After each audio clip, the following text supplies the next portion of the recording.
Ankara, Turkish President Recep Tayyip Erdogan on Wednesday urged Syria to withdraw its troops from its military observation posts in northwestern Idlib province where clashes have intensified in recent days.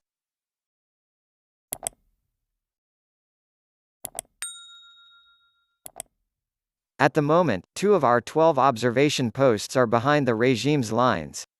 We hope the regime will withdraw from our observation posts before the end of the month of February, he told a meeting of his ruling party in Ankara.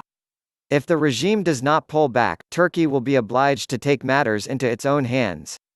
8 Turkish troops and civilians were killed on Monday by regime fire in Idlib, the last opposition bastion in the conflict-torn country.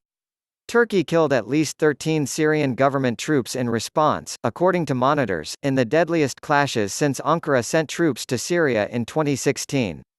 Erdogan has criticized Russia, a key backer of President Bashar al-Assad's regime, for failing to enforce peace agreements in the region and called for Moscow to better understand our sensitivities in Syria. From now we will not turn a blind eye to any step that constitutes the violation of the agreements, he added. Erdogan said this week's clashes amounted to a new era in Syria, and that any further attacks would be responded to in kind. The air and ground elements of the Turkish armed forces will freely move in the Idlib region and if needed will launch an operation, he said.